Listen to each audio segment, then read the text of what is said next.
I'm Anne Frances Hayes, Councillor Hayes for Staveley in Derbyshire.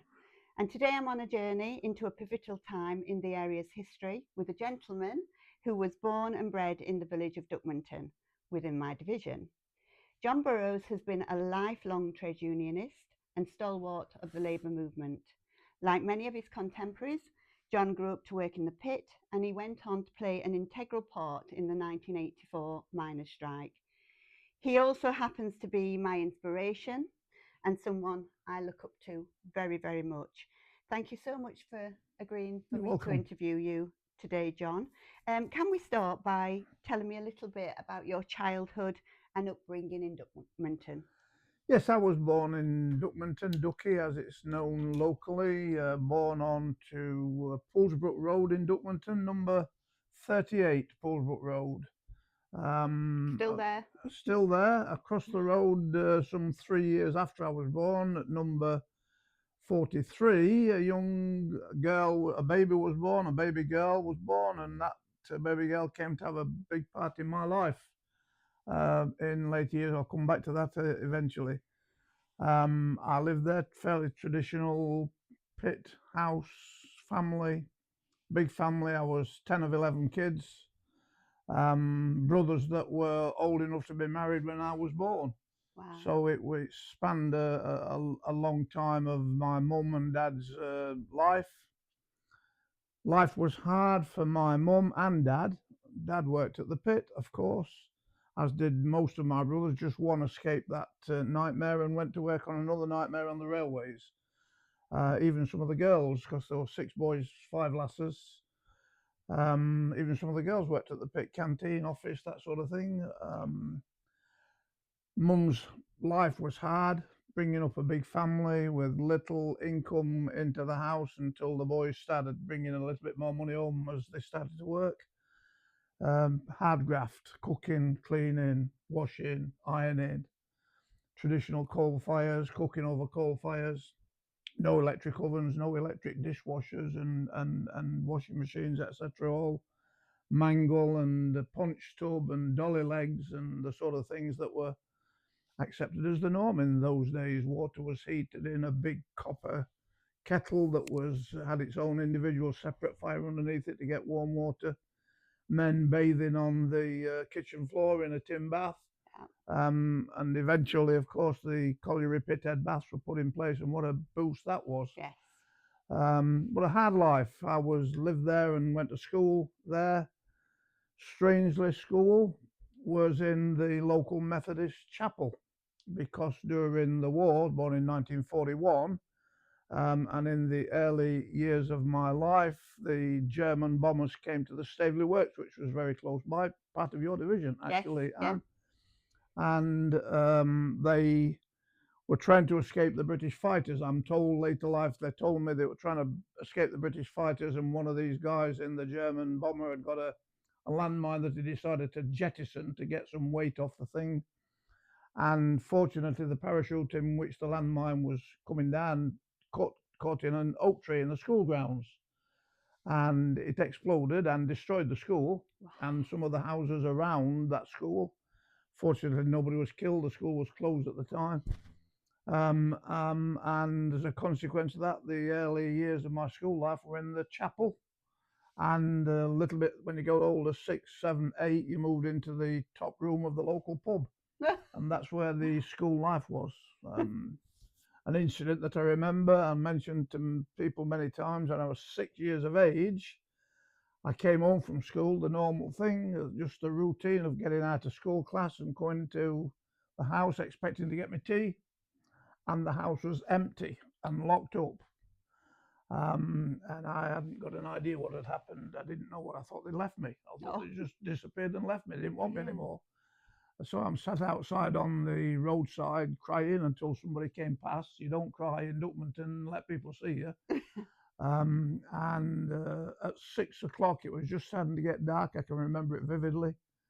My older brother Walter, who was a big part of my life later on as well, came and found me and took me. They'd flitted. They'd gone to another house, and they'd moved a massive distance away, about 500 yards, onto South Crescent, the posh end of the village. But it was a bigger house. It was a 4-bed house with 3 big rooms downstairs. Wow. So they hadn't left me; they'd just forgotten.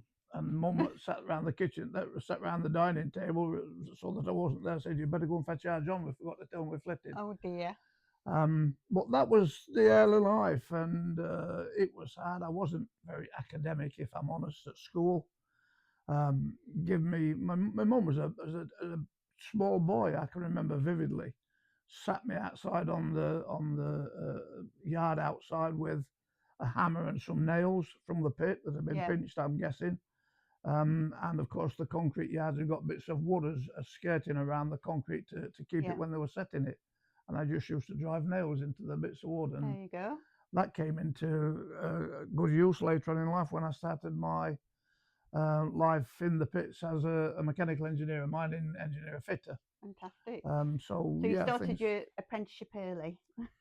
Well, I started my apprenticeship early, yeah, I did, yeah. And at school, of course, when I went into the senior school, that was at Bolsover, Welbeck Road. Yes. Yeah.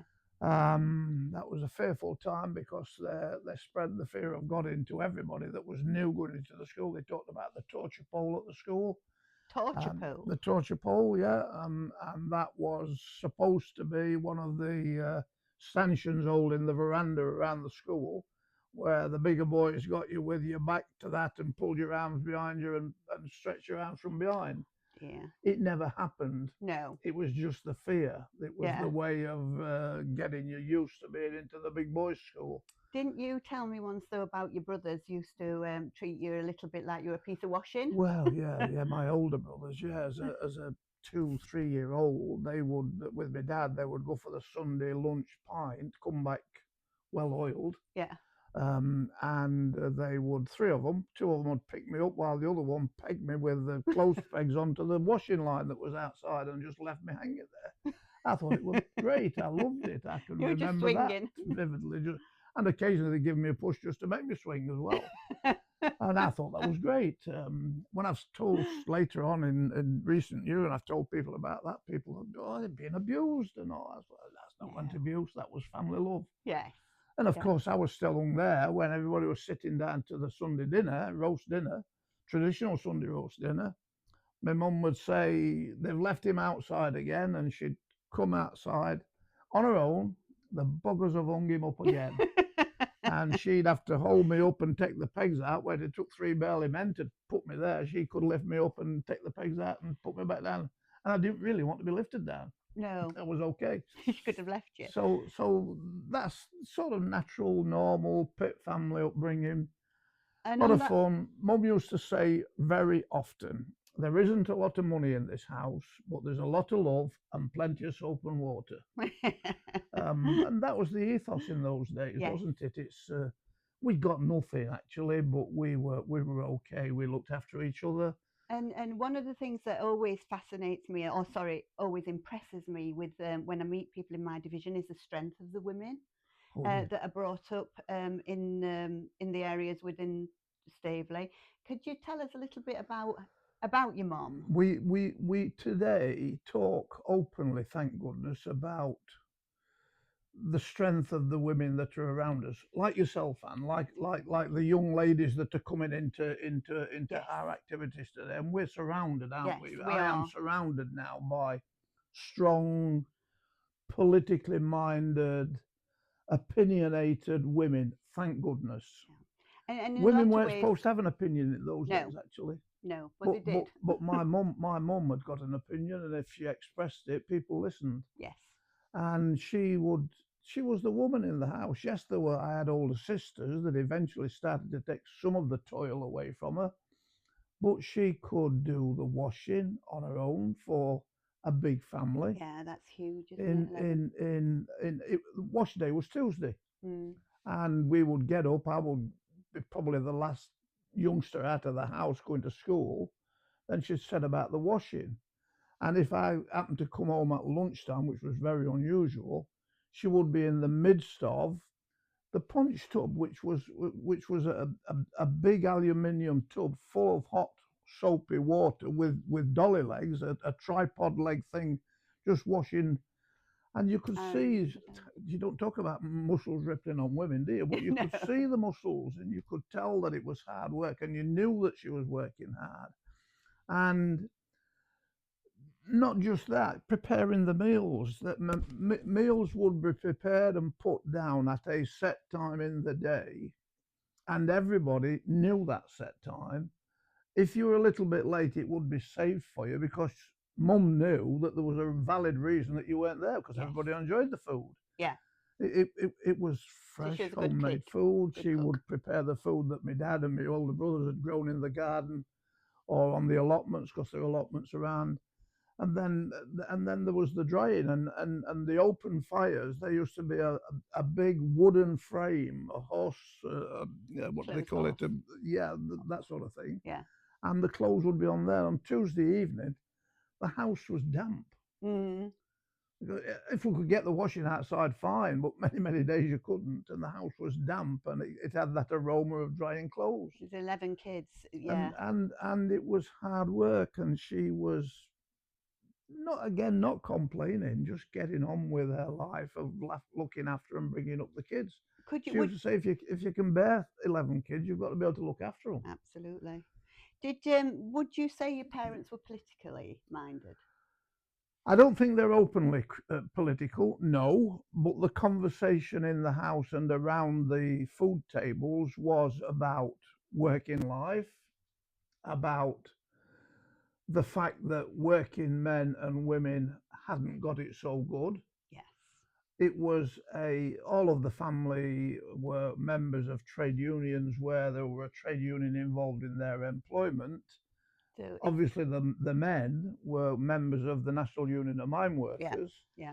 before it came to any sort of level that I was involved in. When I started getting involved, it was there. It was the we're looking after you guys sort of trade union that everybody, mum and dad, recognised that money was taken from the wage packet at source Yes. to pay into the trade union, and it was unquestioned. And can I just ask, was that a closed shop? Yes, it was. You automatically, when I started work at 15, the second thing after signing the contract of employment, if that's what it was at that time, I'm not sure it was. That's what I call it today. I used to call it the worksheet. The second thing was the training officer, who was part of the management, would say, and you know that you are a member of the union and that you will have X amount of money, coppers at that time, taken out your wage packet every week to pay for the trade union. It was a closed shop. And there were no question. Nobody said, I don't want to be a member of the trade union. They could, I suspect they could have done, but nobody did because that was the security blanket around the workforce against the new type of management. Because remember, 1947 was when Attlee's government, after Churchill's when Attlee's government came in after the war, introduced nationalisation. The pits and the railways and the steel industries were nationalised, and the new type of management didn't have the authority that the private mine owners had because it was a nationalised industry for the people, by the people, on behalf of the people. And that was a massive time. I can remember the celebrations. It's revolutionary, really. Revolutionary. I would be 7, and I can remember the celebrations in the village when the blue plaque went up at the pit. The pit was 800 yards down the hill, at the bottom of the hill, and the plaque went up, National Coal Board, managed on behalf of the people. I wish I'd been able to find one of them. I bet they're worth a fortune today. Enamel plaques, and every colliery had one put up, and the celebration was, yes, we are now on the way to getting some equality into our lives, and that was a big thing. I think that's a really good point about your era as well, the fact that you were born in 41. So you've grown up with the revolutionary changes that Attlee's government brought in terms of not just nationalisation, but children's services, social housing. The welfare state. Welfare state, NHS. NHS. Yes, I mean, We think today, I think probably with the exception of Thatcher's government, who reversed many of those trends, and I would strangle a woman openly in public if I had the opportunity to do it.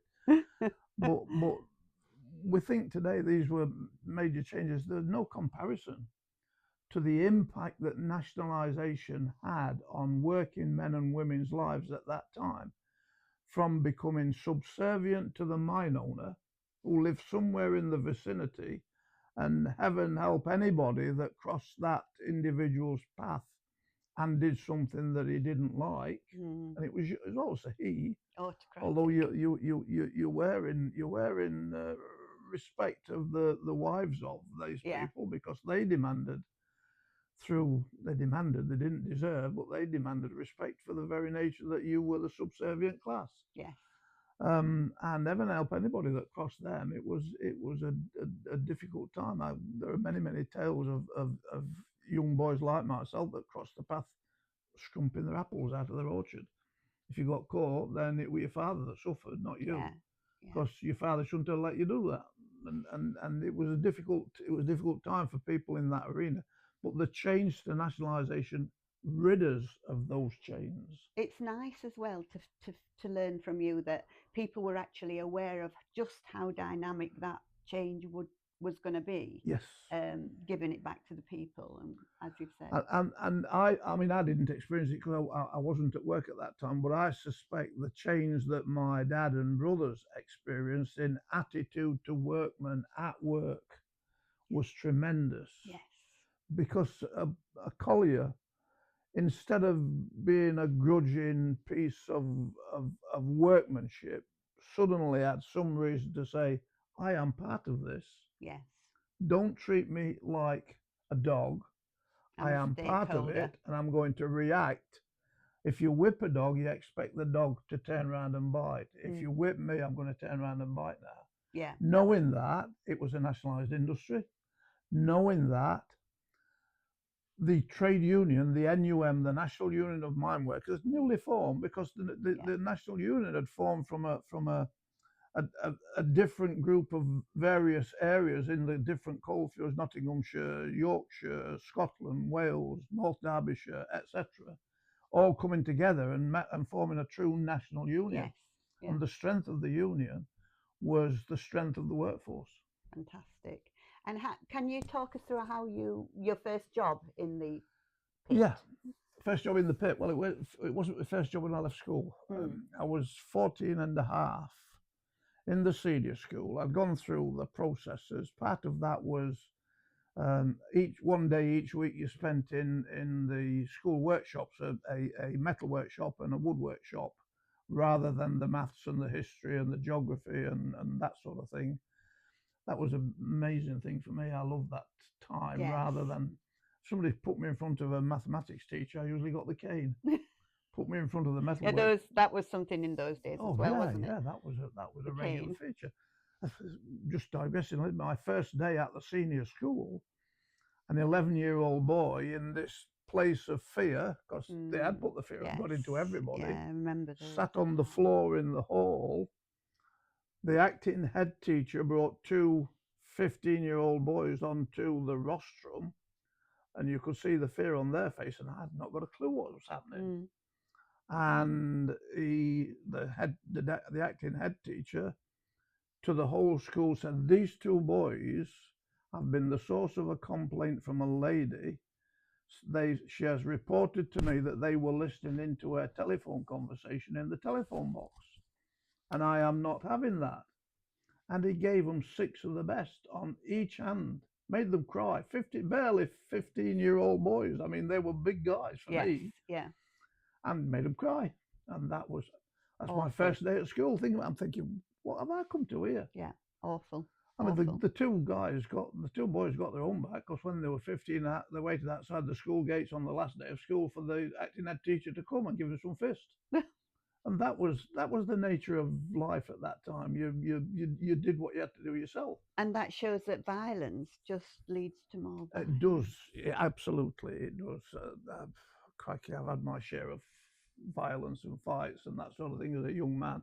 But yes, it don't get you anywhere. No. It just escalates into repercussions and that sort of thing. And when it's done on a sort of corporate basis, like with Yes. 2 boys humiliated Yeah. in front of the rest of the school, they're not going to get over that That's right. very Yeah, easy. yeah. I mean, I mean, they're not going to get over it easy. I mean, I met up with these same two, and many others of their age group when I was at work, and they were a bit older than me. I met up with them, and I can remember saying to one of them, "Can you remember getting 6 of the best?" He said, "I can remember it. I still feel it." Bless. He said, "But I can remember better getting my own back when we left school." Because we couldn't do anything to the head teacher at that time because it was expected that we got to have the cane. But they couldn't do anything to us either because we'd just got our own back for the way it treated us. And there you go. Anyway, leaving school, 14 and a half, head teacher sent for me.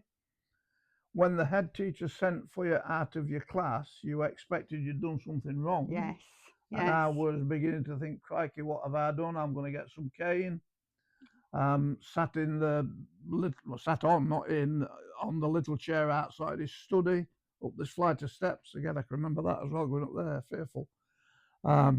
Wondered what's happening. His secretary, head teacher will see you. Went in, and first thing I'm doing is looking around his desk to see where the cane is, and it's not there. And he said, "What are you going to do when you leave school?" I said, "I suppose I'm going to work in the pit like my family and like everybody else." He said, "Do you want to work in the pit?" I'd not thought about it. It was just a natural expectation that I would. Well, if there was something different, I might consider it. I've got something different for you. And the local hosiery factory, as it was called then, Prue Smith's hosiery factory. This was a place a mile and a half away from the school that made underclothes. Was that in Duckmanton? No, that was in Bolsover. Okay. It was on Moor Lane, Bolsover. Okay, yeah.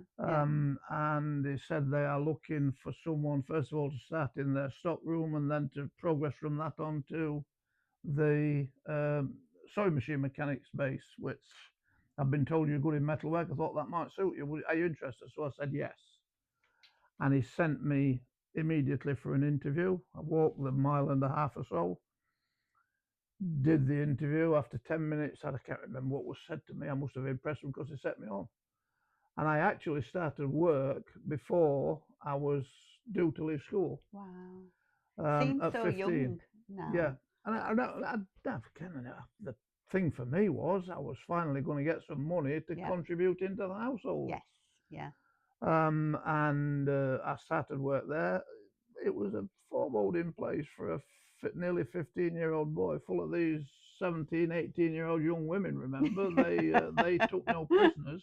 I bet they didn't. And you learn quickly about what the sex life was about. And Oh dear. You didn't need any tutoring from your parents then. Not that anything, not that anything untoward happened, but that was the conversation. Yeah.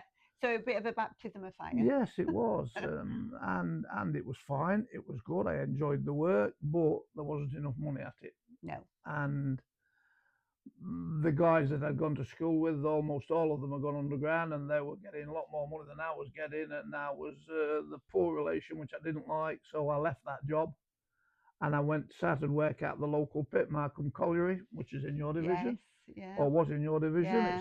It's now an industrial estate with some of the biggest warehouse on the planet, I think. Can I just ask, what year would that have been that you started at Markham?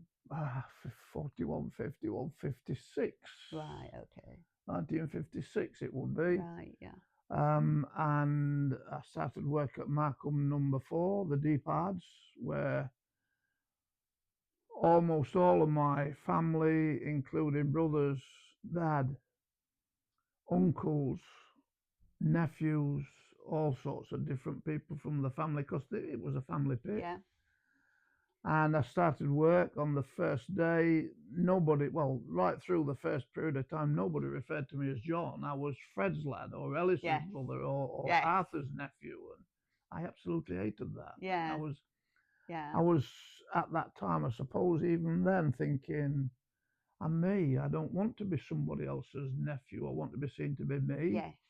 Yeah. And I was put at the top of this creeper. It was right in the pit bottom. The creeper brought tubs from the lower level of the shaft that were knocked off the chair into the pit bottom, and they travelled up this creeper. Another one came from the top level, and they met at a certain point. My job was to stop them from meeting and crashing, keeping the coal flowing, keeping the run flowing. It was cold, it was dark, it was lonely, it was horrible, and I absolutely hated it. And I thought, crikey, if my life is to be spent in this sort of environment, I don't know what to do it. It sounds like torture, John. Well, I mean, you've got to remember that I was probably lucky. I was 15. Not many years before that, 10, 11 and 12-year-old lads were doing that sort of job, and that was the nature. That. And I mean, I suppose I didn't realise how lucky I was. I've got a job and I was getting an income, able to contribute to the house. Yes. But after a while, I made it clear that I didn't like it. I did everything I could to make sure that people knew I were there. And after a while, I was offered a mechanical apprenticeship, which I took with both hands, grabbed at, and said, yes, please. I was moved from that colliery to the neighbouring colliery, which was Island Colliery. Still in my patch. Still in your patch, it was, yes. Only 2 miles further down across the road, working a different level of coal seam to what Markham was working. Yes. And revelled in it. And I immediately became Johnny B, which is the name that's stuck with me. One of the good names that stuck with me, some worse than that. And revelled in it. And I like to think, excelled at it, was good at my job. 5 years of a mechanical apprenticeship at the pits was the pride of times. You worked with every type of craftsman around, from joiners to open hearth blacksmiths to arc welders. Every type of mechanical crafts people were there, and I saw and learned some amazing things from working with them type of guys. It seems like that's something that's sadly missing these days for young people, isn't there? You've got those choices of university, college, and further studying, and then sort of retail work or service jobs works. There's not much opportunity for engineering. The natural thing for me leaving school was working at the pit. Yeah. And it seems to me today, young people are expected to be looking for a university course. Yes, yeah. And which doesn't suit everybody. Thatcher getting rid of the traditional industries removed those industries that soaked up the less academic person. Yes. Boy or girl. Yeah. The factories that employed Robinson's, for example, in Chesterfield, that employed the young women straight from school. Yeah. The local authorities were major employees of the young women, and the traditional roles, the men working in hard industry, the women working in factories and shops and that sort of thing. The expectation to go to university today, in my opinion, is wrong. I agree. Not that it's wrong for people with academic ability to get the skills that are required for the scientists, for the sort of thing that academia teachers, nurses, doctors. Academia requires those sort of people. It always has. But it does seem to me now, and I'm a little bit blasé about it, if somebody wants to get a university degree for colouring nails, they can go and do it, and for hairdressing, they can go and do it. And the expectation has changed from heavy industry work, which in some respects I'm pleased is no longer there, but to the sort of thing that's academia, which doesn't always produce. And what do you do with those people that are not academically capable? Inclined, yeah. How do you find them employment that's useful when the heavy industries have gone? What do you do to divert them away, make them tired actually physically? When I finish work, the last thing I wanted to do was going out hunting some drugs or fighting with a knife. I wanted to go to bed for a couple of hours because I was tired. I was physically tired. Absolutely. And it's changed now to a point where, unfortunately, I think we're on the third generation of young people who have fathers and grandfathers have not been in work. Yeah. And that's extremely difficult. And I do say that's not everybody, because there are some brilliant young people around today that don't get the reputation that they deserve. No. Everything is centered on the young man or woman that's taking drugs or fighting with knives. Yes. And they are still in the Yes. minority. Yes, Yes, they they are. create the problems. The majority of young people today are excellent citizens of the country Yeah. and don't get the reputation that they deserve. Absolutely. So, I mean, I started work at 15. My first wage packet, I took it home to my mum on the Friday, proud as punch. How much was it? It was Remember? about £1.7 and threepence, I think, something like that. It was. Wow. It sounds nothing, doesn't it? King of the world. It was a lot of money. And like all of my family before, I gave my mum the wage packet. She gave me a half a crown, 2 shillings and sixpence. What's that? 10, 12 and a half pence. Yes. Yes. She gave me a half a crown back, and I thought I'd got the world. Yeah. And she said, "You can have that back every week, and out of your wages, I will buy your underpants and your vests. And if you need socks, let me know, because if I can't find some that your brothers have not done with, I'll buy you some new ones."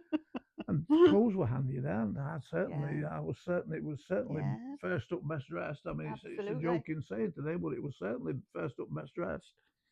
And I gave my money. The money, I was fine until I started going out with my mates who got another, instead of having half a crown, they got 10 bob, and that was the world. Yes.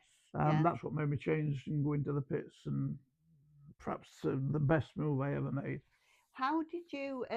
I spoke on my my introduction earlier about your life as a trades unionist. How did that start? Yeah, well, I think first thing, everybody, as I said, everybody was a trade unionist. Yeah. Most people were just not directly involved, and neither was I directly involved. I knew that the trade union was there. I got a good idea about the conditions that they'd fought for and won on behalf of the workforce. The incident that set me off, I was around about 19, well into my mechanical apprenticeship. I was required on the Friday day shift to start to prepare equipment for a maintenance shift on the Saturday. Maintenance workers were expected to work Saturday and Sunday.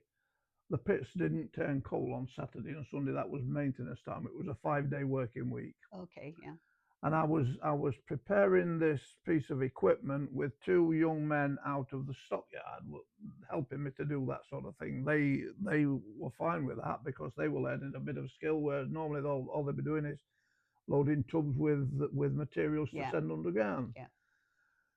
And one of them said to me, "It's fine for you. You're getting a Saturday shift when this is complete. We never get a chance for any overtime. We don't get that same sort of money because overtime at that time was paid at time and a half. That was a massive boost. It was an incentive." And I said, "Well, you can come in my place because at that time I started courting. I've not told you how I met Lorna, and I'll come back to that." Yeah. But I was 19. These 2 guys wanted a weekend shift. I wanted to spend a bit of time courting my lovely lady. And I said, "Well, one of you can come in my place if you want to."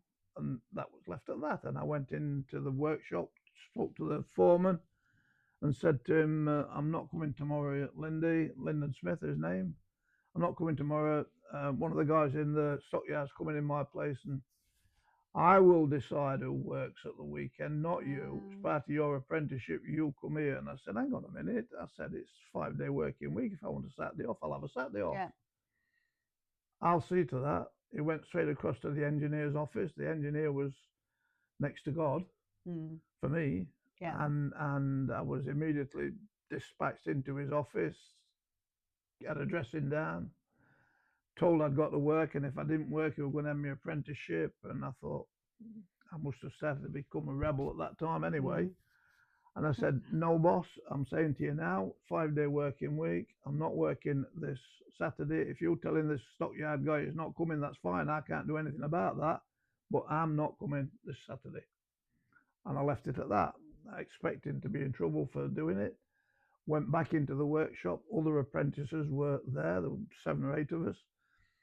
They immediately wanted to know what had happened. And I told them what had happened. Well, if you're not coming, we're not coming. Which gave me a bit of a boost because I weren't going to be only lad losing my apprenticeship. Strength in numbers. And one of the craftsmen, one of the fitters, said, what's going off? So we could see us in a bunch. We didn't normally stand in a bunch. We were dispersed into different parts of work. Told him what had happened. Wait a minute, he said. He went to speak to one of his mates, and another one came round. They could see them in a conflab, and they said, if they're not coming, we're not coming. Wow. And that spread across the whole of the craftsmen on the surface at Ireland, including the men who did the shaft examination. The colliery shaft had to be examined once every 24 hours. It was a statutory responsibility to get that examined for safety, health and safety, Mines and Quarries Act. And so the shaft wasn't going to get examined, which meant that on the Monday morning, which was a coal turning shift, the Sunday night would be the shaft examination. The Monday morning was a coal turning shift. It wasn't getting examined, so men couldn't go underground until it had been examined on the Monday day shift. It stopped the pit. And I'd thought nothing more about it until the Sunday afternoon. I'd just finished my Sunday dinner, and the knock at the door, coalboard van outside. The driver had been sent out to fetch me to the pit to see the manager. I thought, that's it, I'm going to get sacked. I thought it was sacked. I'd done. My brother, eldest brother, said, do you want somebody with you? I said, no, I don't. I told them what had gone off. Of course, the family knew what had happened. 2 or 3 had said, well done. And my mother said, you silly sod. I went to the pit, manager there, engineer were there. The manager was God, not next to God, it was God. Engineer, the surface engineer, who I'd got a lot of respect for, the best gaffer I ever worked for. And the manager said to me, what's going off? What's happened? So I told him my version of events. I'd said that I wanted to do a bit of courting. I didn't want to work that particular Saturday. I was prepared to come on the Sunday. And the manager looked at the engineer and said to me, are you telling me you've jeopardised the production of this coal mine for the fact that a young man wants to do a bit of courting with his young lady?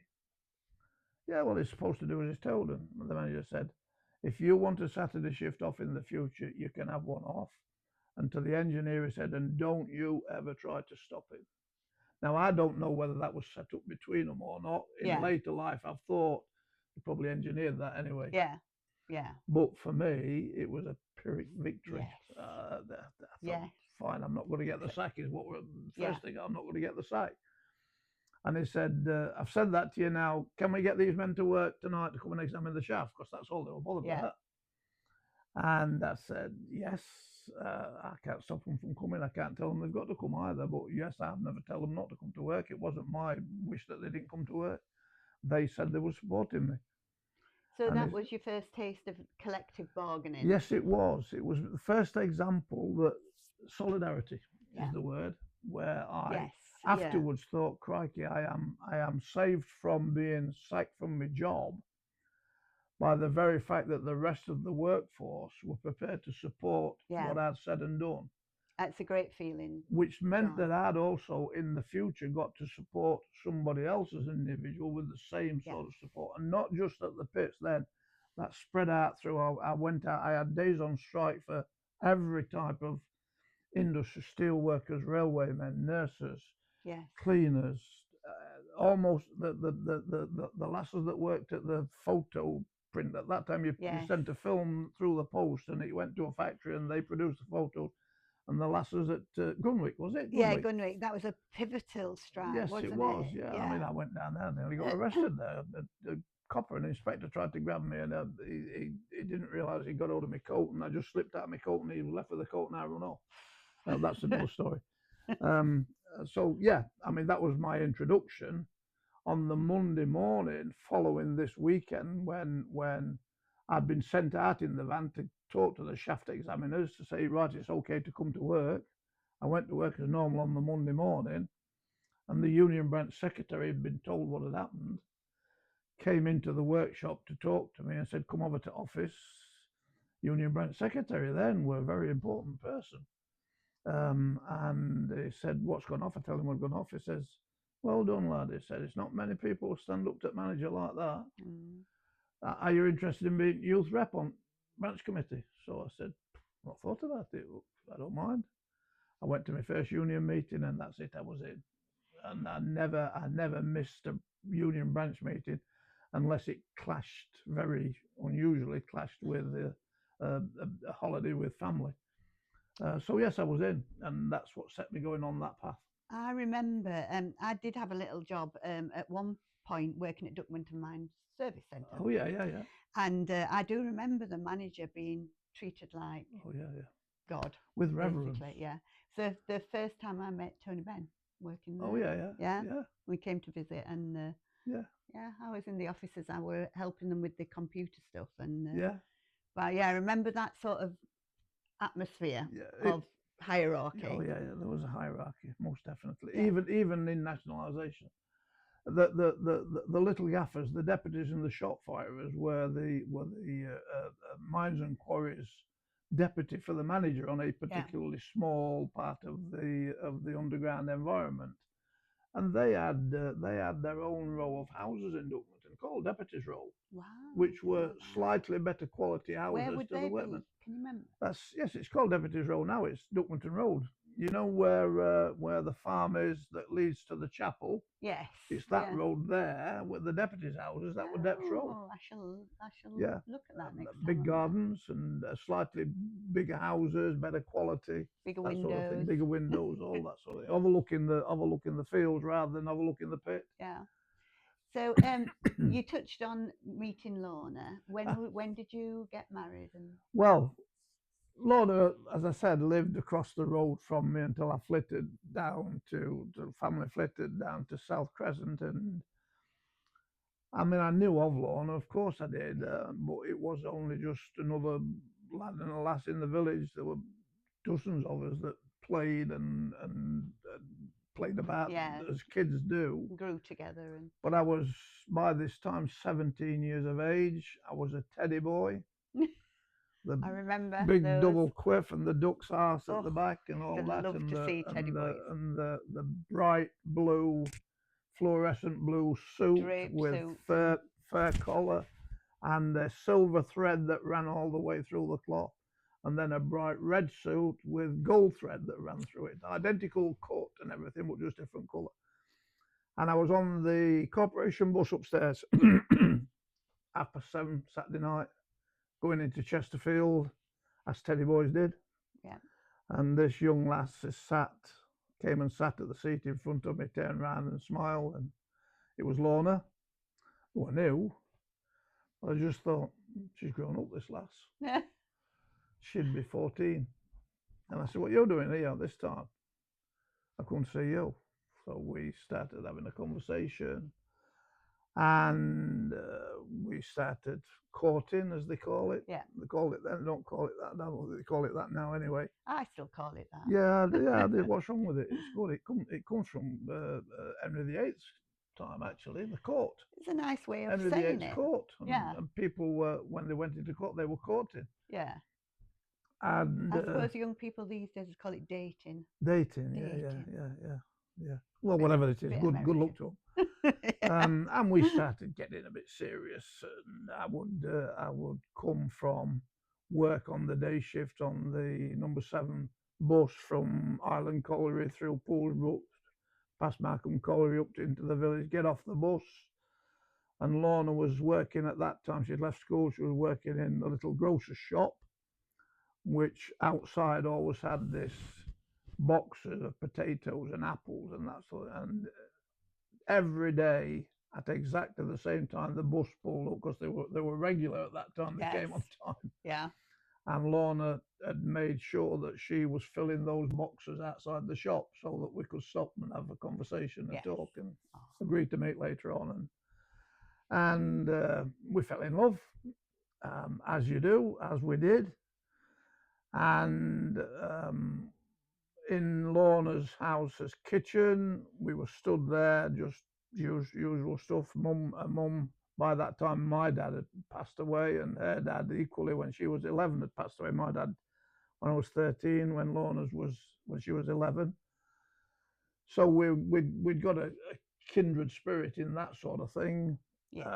And we'd been courting since I was 16, 17, can't remember exactly. And I said, where we're going to get married at?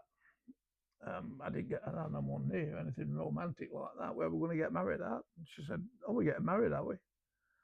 I said, well, it's what's expected, isn't it? That's what we're going to do, isn't it? I just took it as we were. Yeah. I better tell my mum. I said, I'm not going and asking if I can have your hand in marriage. I can tell you that now. If you can't say yes, then it won't happen. So we went, very we went, romantic. we went, we went into a mum, and I said, we've decided we're going to get married, Ma. I called her Ma at that time, all the time. Wonderful lass, got on with my mother. The silly jokes about mother-in-laws are nonsense. No. Wonderful lady. Yeah. Another woman that had some hard graft. And all right, you're going to. We've been expecting it, but we didn't know when. And I said, well, there's no rush. It's not any rush. We'll get married as soon as we can, and when right time is. I need to finish my apprenticeship. I did finish my apprenticeship. We got married at Ducky Chapel. How old would you have both been when you got married? I was 21, and Lorna was 19, and that's how clever I was, Anne. At that time, if you got married in the tax year before April the 6th, you got some money back from the taxman because you became a married person. You got married person's allowance. Yes. So if I'd have got married any time before April the 5th, I would have got some money back. We got married on April the 6th. And I'd not given it a thought at all until we made all the arrangements. And my brother said, what they getting married on? 6-4. Well, it's a Saturday, because you got married on Saturday. Yeah, then. you did. What's that got to do with it? I should have got married on Friday. You can't get married on a Friday. Friday, that I got about £250 back tax. Wow. That were a lot of money, A lot of money. John. Anyway, we didn't. That's how clever I was. And you went on to have 3 daughters? I've got three girls, strongest women in the world, as strong as you anytime. Yeah, I've met. I know you're strong. Yeah. And we've had a good life, Lorna and me. I lost her last year. So, and out of your 3 daughters, have they followed in your footsteps to into politics? All of them are strong Labour voters, as are their fellas. And I think their kids, my grandkids, although I can't guarantee that, I suspect, like young people, they vote when they choose to nowadays. That's the difference. When I was 18, it's voting day. Get off and vote. Yeah, absolutely. So yeah, three girls, strong lasses. What about grandchildren? How many? I've got 6 grandkids and 1, 2, 3, coming up 4 great grandkids. Another one due in April. Wow. That's the second oldest grandson's new baby on the way. I've got one of my daughters is much more like me than the other 2. Cheryl is, she was a council leader for the Labour Party in Ashfield in Notts. I know Cheryl, yeah. She's still very active. Yes, she's still pounding the streets, even at, I suspect this morning, sending out county council election leaflets. That's where you should be instead of talking to me. But the other 2 are still Labour voters, but not as actively involved. The eldest girl is Lorraine. The middle girl, Cheryl, the youngest girl, Rachel. People have said to me a few times, don't you wish you'd had a son? And I've always said, have you seen my 3 lasses? Yeah. Don't need a son when you've got 3 girls like that. No. And I'm proud as punch on them. It was hard work bringing them up.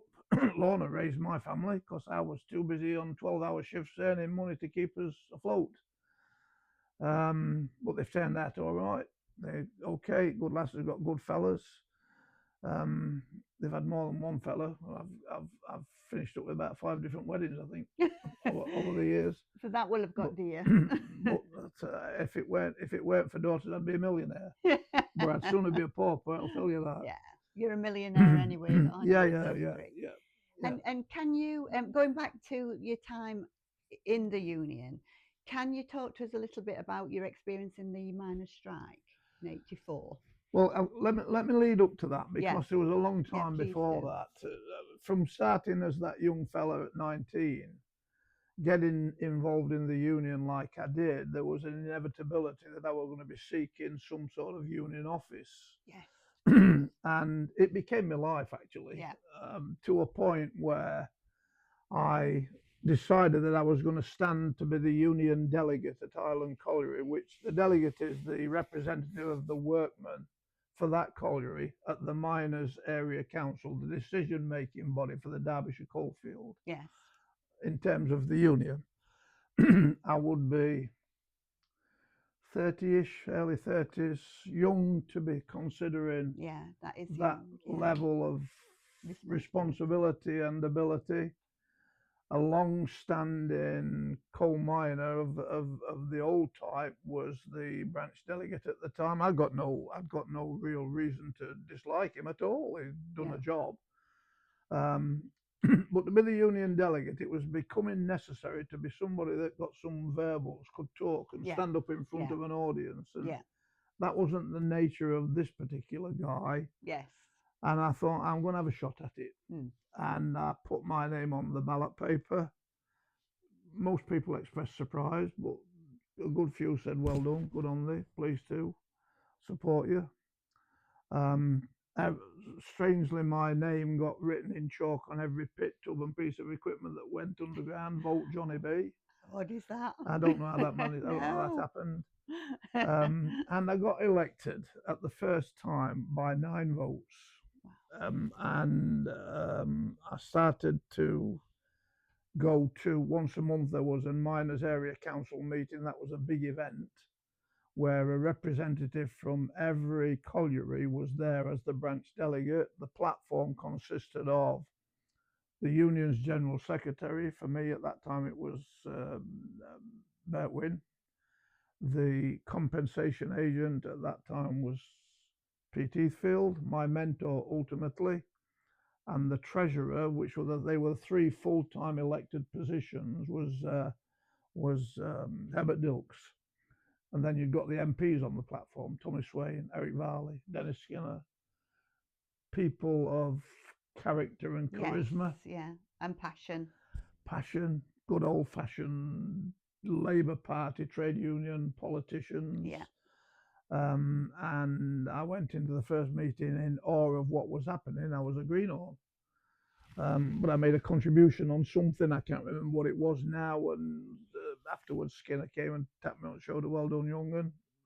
I mean, Skinner again was he was a verbalist. He could speak on any platform, as could all of them. It was just second nature for them people to be able to stand up in front of an audience. Do you think that comes down to the fact that they care because of the passion that they felt? They can speak. Yes, passion, but also knowledge of the subject. Yeah. And experience of the subject, that they knew their workforce, that they were representatives of. The delegated responsibility was so important. It's not like that now, and it's wrong that it's not like that. And I'm in the business of trying to change that at present time in the local Labour Party. Get it back to delegated responsibility. But anyway, that's another battle. So I went through that process, and ultimately I climbed the ladder from annually elected lay positions. I finished up as the craftsman's rep on the Miners Council executive. First step. I ultimately stood and was successful in becoming the vice president, which was, at my age, I was less than, I think it was about 37. It was unique. That's young, isn't it, for that role? It was, but I'd proven myself. I mean, I got to learn to be able to stand up and talk as well. I could hold a canteen meeting when I was branch delegate, and the men it would be a silence. That, you've got an audience when it's silent and they're listening. Yeah. I noticed with other people there were mutterings and murmurings and bits of laughter and all that sort of thing. They hadn't really got their audience. And I don't know how you do it, but you develop a style, your own style. Everybody does. Yeah. And I eventually decided that I wanted to be a full-time elected official of the union, working for the union. At this time, I'd been offered and refused managerial posts. And that's the NUM, isn't it? That's the National Union of Mine Workers in Derbyshire. Yeah. And Herbert Dilks was the treasurer, as I've mentioned. He was due to retire. There'd been a process of people moving on for different reasons. I had 3 opportunities to be the union's representative as a member of Parliament for Chesterfield and or North East Derbyshire, which again I turned down. I didn't want to be away from family and home. My entire representation life has been based around Chesterfield and Derbyshire. Yes. Strangely, people latterly have said that I was selling out Chesterfield to Sheffield. What a joke that was, but that's another story. And I stood for election when Herbert Dilks was to retire, and there were 11 people in that ballot. It was a hotly contested position that people were after. I'd set my stall out to go for it, and I said I've turned down managerial positions, not junior managerial positions. Yeah. No, I'm going to be a union official. And I got a call from the guy from my pit who was there as the observer for the count, and he said to me over the phone, I got a phone at that time, that's how much I'd come up in the world, a house phone. And he said, I better get a notice in. And I took that to mean I'd made a mess of things, and people were going to laugh at me. I said, that bad? He said, what do you mean that bad? Put the notes in, that's got this job. Got it. Wow. Well, I was elated, and it was on the 9th count. The ballot was run on the single transferable vote system. So the one with the least votes on the first count dropped out, and then votes were transferred, and etc., etc. So it was on the 9th vote, so it was hotly contested.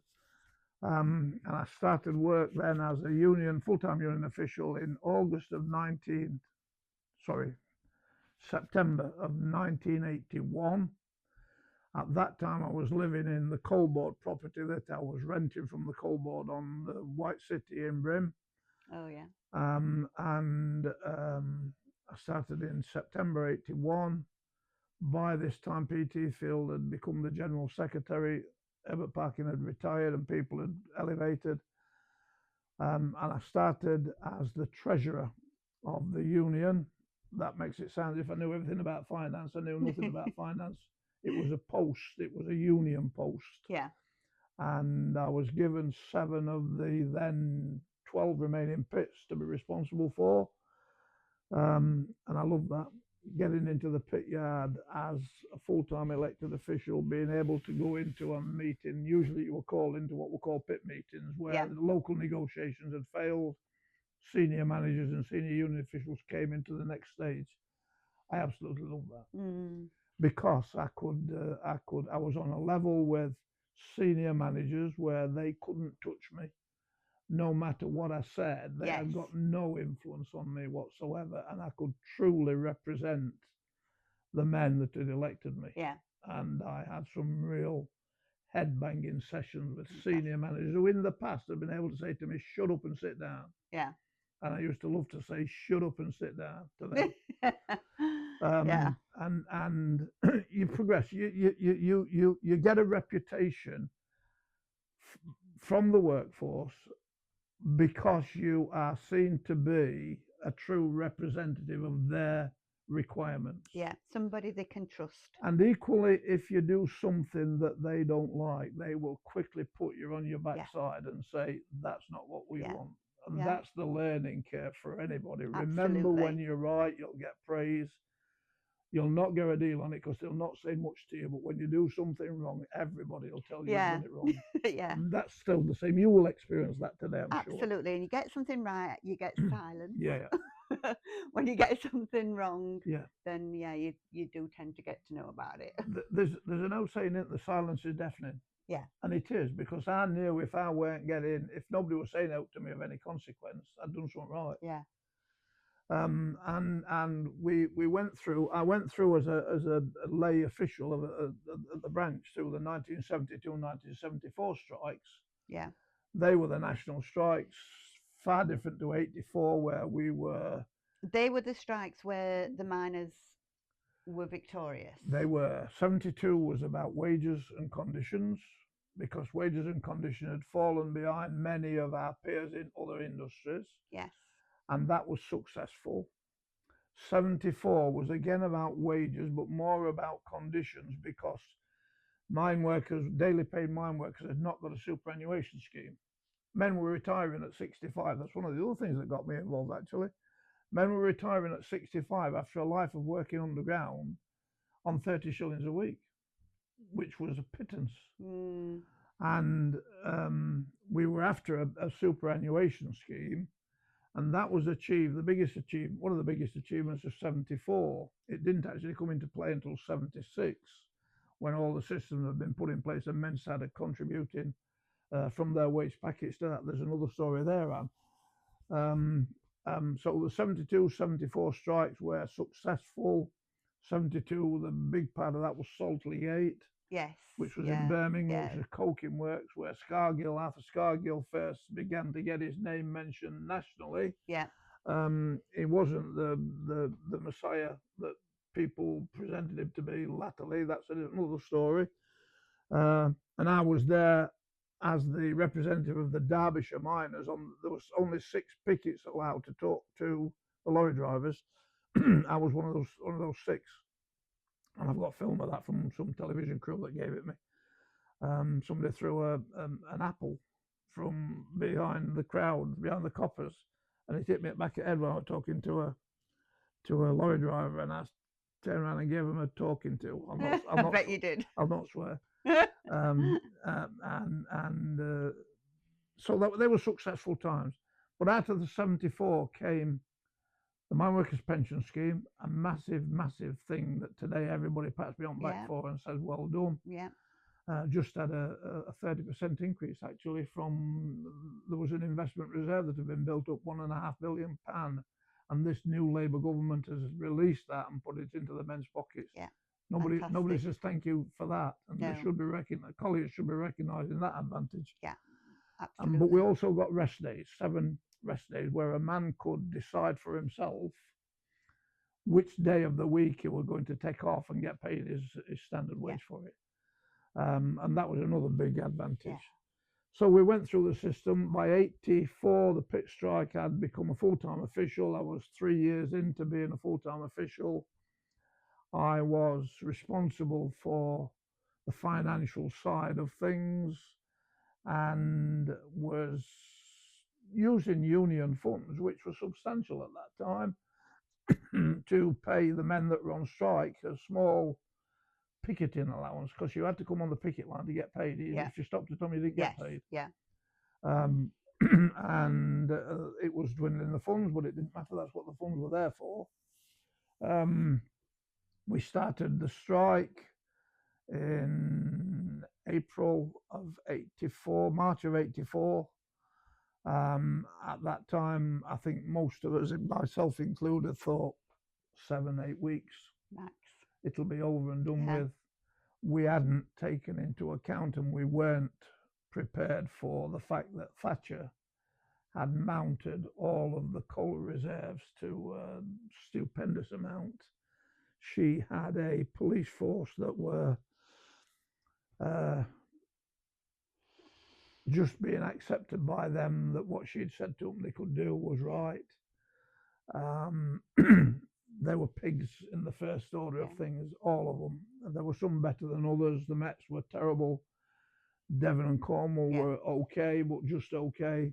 You could tell where coppers had come from, because they were being bussed into different areas. Derbyshire police didn't deal with the Derbyshire miners; they were bussed somewhere else. Yes. And we finished up with the Metropolitan and the Devon and Cornwall guys. And it was hard work being a full-time official, particularly later on in that long 12 months of dispute when men were in poverty, families were in poverty. They still, in the main, stuck it out. And there were some individuals, particularly in the Notch coalfield, that had not had a day on strike. There were others that after 11 months and 2 weeks decided they couldn't do it any longer and had to go back to work. I view those different to those that had never lost a day.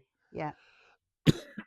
But it was a long, hard battle. Men coming into my office in tears because they had got foreclosure on them for their mortgages. Doing what we could to overcome that. I formed a relationship with BIFU, the Banking, Insurance and Finance Union. That was predominantly women, again, strong women, trade unionists. I'd never entered my thoughts that the professional industries had got trade unions that were proactive. And that relationship led to them asking what they could do to best help us, me explaining the foreclosure on mortgages to them that some of the men were experiencing. We'll see what we can do about that. And eventually that difficulty didn't disappear, but it subsided, because what these women were doing, when a collier's notice of foreclosure came to the top of the pile of their work, they put it back to the bottom. Wow. And if it found its way back to the top, eventually it went back to the bottom again. And they said, we can't tell you what we're doing, but don't worry. You give us. I provided them with a list of my membership, which was unheard of.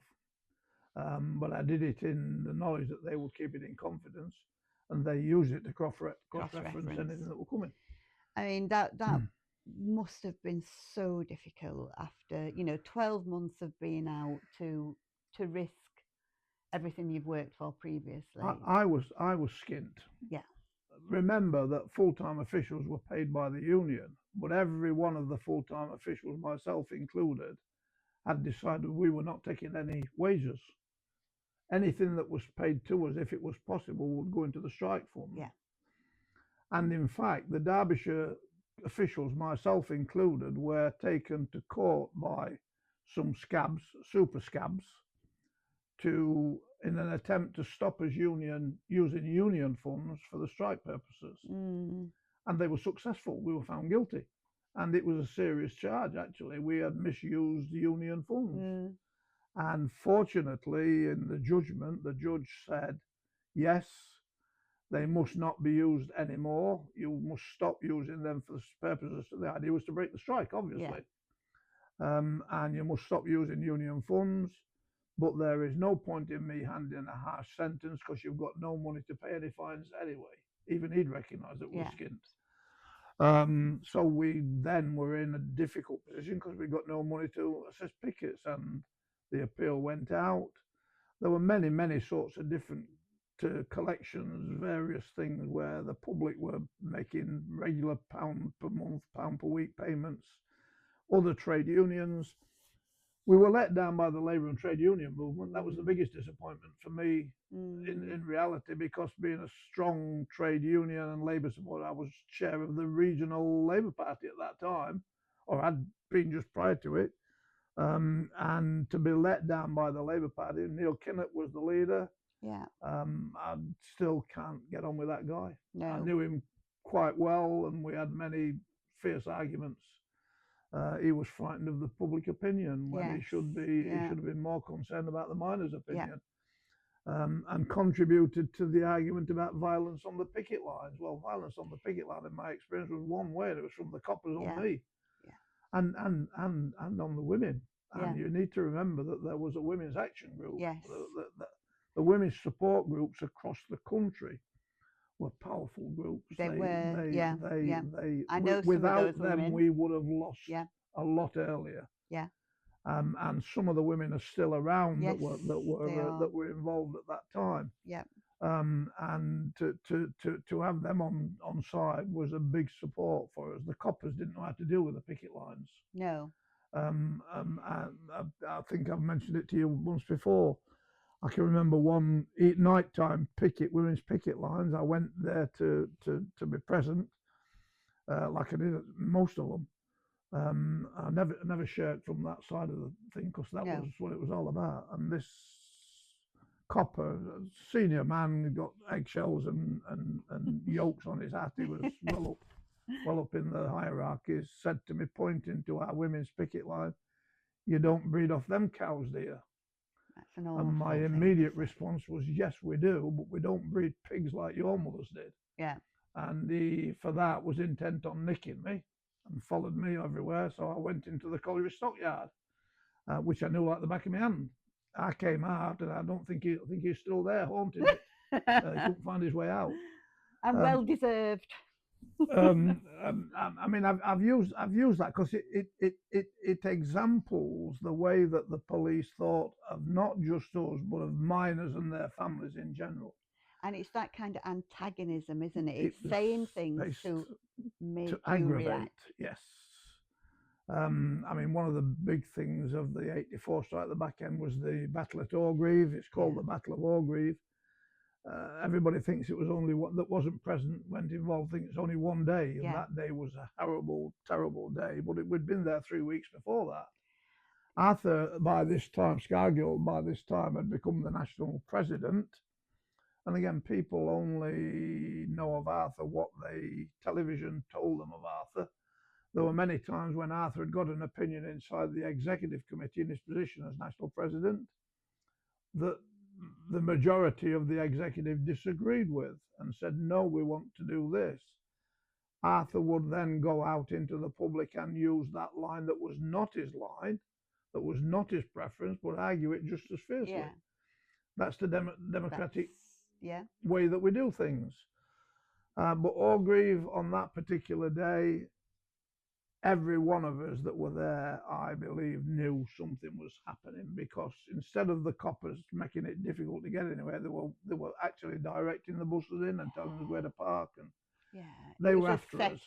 It was a setup, and they were organised, and they'd been told from whatever level of authority, you can be as violent as you want to be, and that was seen on television. It was reversed by the television. The charge of the horses, mounted police, was reversed. In actual fact, it was shown on television as miners hurling rocks at the police and then the police horses being released. In fact, the police horses were released, and the retaliation was the only thing that could be done was throw something back. So that's the way that BBC even treated us at that time. It was a dirty dirty, violent place to be. And there were broken heads, arms, legs, knees, backs, I've heard it described as a war zone. It was a war zone. Even when some of the lads tried to escape into the village, the neighbouring village, and they were even chased into that. Some of them, there was an ice cream van. A couple of them were buying an ice cream. While they were buying ice cream, they got a belt. And again, there's pictures of that. I've got the miners striking pictures in my other room there, and it's interesting. I still occasionally have a look back at that just to remind me that things weren't very good that day. And we got a bashing. There's no doubt about that. Men were arrested. Men were arrested for riot, and it's only recently that them sort of charges were dropped. There's still quite a few characters in my division that I've spoken to who were arrested at that time. Ridiculous. It was ridiculous, but if you didn't get arrested in the pit, if you're a collier and didn't get arrested in the pit strike, you'd stopped at home. Everybody at some point in time, for some reason, was lifted. And like you say, the women as well. Women as well. I mean, Maureen Featherston, who's still around, she's not well at present time. Maureen was one of the first ones that were nicked, arrested for whatever disorder on the picket line, whatever it was. And they just shouldered that responsibility like the men did. Great stuff. So we came to the end of the strike. It was clear in the last 4 or 5 weeks, it was clear that we were losing the battle because men were returning to work wholesale. Colliery managers of a certain type were beginning to flex their muscles, were actually sent out into the houses to attract and convince men to come back to work. They used to, didn't they used to bring buses to people's houses to escort them into? They put meshing on the bus windows, sides and front, so that, again, the suggestion was immediately if scabs were going to work on a bus, we were going to throw rocks through the windows. That wasn't the case, but that was what was the presentation. And more men were going back to work, and it was actually the South Wales area, which was strong, traditional, strongest, one of the strongest union areas, who was starting to get a drift of men into work, which was completely alien to their thinking, who said, we've got to do something about this. We called a meeting of representatives, not just the executive, but representatives from the various coalfields, to decide on the outcome, whether we continued or not. I was unfortunate enough as the senior official in that particular meeting to be the one to call out the Derbyshire area's decision, and that was to go back to work. I hated it, absolutely hated it, but equally I knew that the men were on the and the women, the families were on the last legs. Yeah. And by a very small number of votes, we decided to return to work. And everything that Scargill said would happen happened. It has happened. It has, yes. Places like Duckmanton and Poolsbrook and other places within my division are still paying the price. They are suffering as a direct consequence of losing the pits 100%. That was the lifeblood of the community. Absolutely. They've never properly recovered, John. Never have. And now I don't think ever will. No. There's got to be an infusion of highly paid jobs into this area quickly to get the younger men and women back into a sense of dignity through work. And to want to stay. I'm sick of people thinking that in order to get on, they've got to get out of Staveley. Yes. You know, it's a beautiful place to live. Yeah. You know, it's got its history, you know, its communities, despite everything we've said, are thriving and strong. And yet people feel that they have to leave in order to still good people, Anne. Still good people. 100%. They are of the traditional working man and woman working class activities, but they are in the great majority of cases in dire straits. Yeah.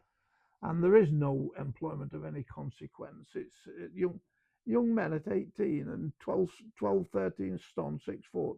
Having to serve behind the bar. I know. Yes, it's a bit of employment, but it's not the sort of thing that they're built to do. No. And the forces become attractive, and violence in the community becomes attractive. Yes. Because there's nothing to occupy their mind and tire them out physically. Yeah. And that's why you get that sort of. There's nothing new about fighting. Crikey, I've had plenty of Saturday night bash-ups as a young man. And that was, if you didn't get a fight on a Saturday night, you hadn't had a good night. but they were different. There were no knives. There was nothing of that nature. There were no kicking. It was fists. No, fists. And when you went down, and that's it. Yeah. They left you. Whereas today, if you go down, they're going to be kicking you to death as well. And that's the difference in the way that we are today. But I put that down to the loss of the traditional industries that soaked up those young men and women that gave them a purpose in life and an income that they could sustain and look after themselves with. One of the things that you've mentioned to me in the past, which I thought was really interesting, going back to community and what we've just been talking about, there is antisocial behaviour in just about every village in my area. And you've said that in the past, everybody knew everybody's kids. And if somebody saw one child, boy, girl, whatever, causing trouble, the dads used to sort it. Antisocial behaviour is not a new problem. No. On the White City, where I lived and my family were brought up, my 3 lasses were brought up, everybody did know everybody else. Yeah.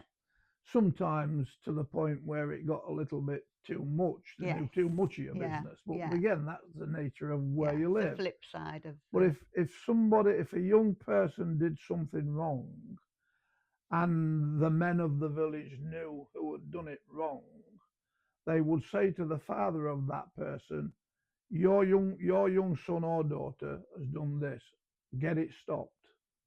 Now, in the main, the father would say, don't worry, now I know he's done it, leave it with me. Yeah. But if they didn't, and it happened again, the men would sort out that problem themselves. The coppers used to say, I'm not talking about the strike, I'm talking in general terms. Yeah. We don't need to bother about the White City. We don't need a bobby on there. They police it themselves. Yes. And we did. Yeah. And when I got older, so did I. Yeah. And fortunately, to my knowledge, I had 3 lasses that didn't do anything that deserved my attention. But they knew that if they had, and it did deserve my attention, they'd feel my wrath. Yes. And even worse, they'd feel Lorna's wrath. Yes. And so yes, it was policed for ourselves. So antisocial behaviour is not new. The way that we treat it is new, and it's gone into because there isn't that control from within now, it's got to be more dangerous with the onset of drugs and knives and gang cultures. There were gangs as well, Yes. but not, crikey, you didn't go into Sheffield. If you lived in Chesterfield, you didn't go into No. Sheffield No. because it was alien. You were quickly going to get shown the way back into Yeah. Chesterfield. Yes. And I'm being generous when I say that. And same the other way. And same the other way, equally with Mansfield. I mean, after the Yeah. pit strike, the division between Chesterfield and Mansfield was immense. Yes. But before that, there was never a camaraderie. So just to explain that, Mansfield would have been UDM. And It was Chesterfield UDM. The NUM. Nottinghamshire coalfield broke away. There were 4 officials in the Nottinghamshire National Union of Mine Workers area: Ray Chadburn, Henry Richardson, Roy Link, David Prendergast. Yes. Link and Prendergast were got at by the government and or their agents, and the Union of Democratic Mine Workers was established in the Nottinghamshire area. And the NUM, the other 2 officials, were locked out of their offices. And there was a lot of hadgy-badgy about that, but Yeah. the UDM, the Notts miners in the main, not just the Notts miners, some South Derbyshire, some Leicester, some Warwickshire miners joined the Union of Democratic Mine Workers. The equivalent As a of the breakaway. Spencer is as a breakaway. The equivalent of the Spencer Union in the 1926 general strike. And that's the tradition. For some strange reason in Nottinghamshire, it's like that. And I mean, I've got my middle daughter lives in Nottinghamshire now, and I get on fine with the guys that I meet up there. But there is that. They had the good working conditions. They were well paid. They were well paid, and therefore they didn't have the difficulties from a management trade union point of view that were experienced in Derbyshire, Yorkshire, Scotland, Wales, because conditions were okay, but they weren't good, and they weren't money making conditions like they were in Nottinghamshire. But nevertheless, at the end of the day, their pits were shut. Just the same. With impunity. Just the same. Yeah. I mean, what Arthur had said before and during the strike was that there was a plan to close 50 pits that was not being discussed. And it was proved right, because almost immediately after the end of the strike, Michael Heseltine announced the closure of 39 collieries, and the national balloon went up. Even the Blue Rinse ladies, yeah, said you've done exactly what Arthur said you were going to do, and you're telling me it won't happen. Therefore, they had to retract that, and they did it by dribs and drabs, little closures here, little closures there. The industry ran down. Some of the Notts pits were part of that initial 39, which quite surprised and shocked the Notts miners.